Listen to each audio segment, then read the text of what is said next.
am na fi ko fi ñëwoon spécialement pour combattre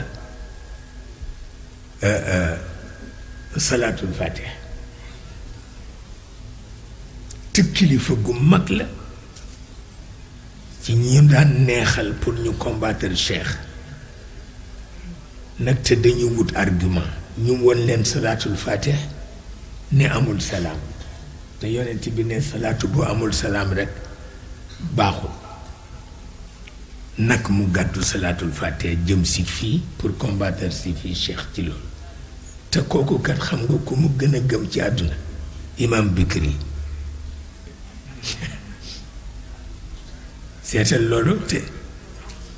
te imam Bikri ci moom la salaatul fatiha wàcc waaye yëgu ko woon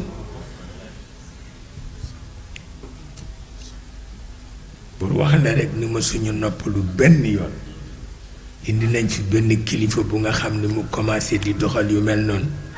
fa mu dal la sëñ Babacar yónnee not xam nga rek moom jikkoom dal di wax borom kër ga ni ko rek sa gan gi yëg naa li muy dox waaw ni ko rek illam yaskut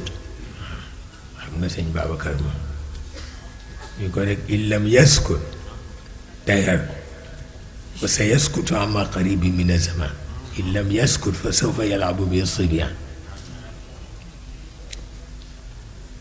li mu ci daj kenn mën la ko nettali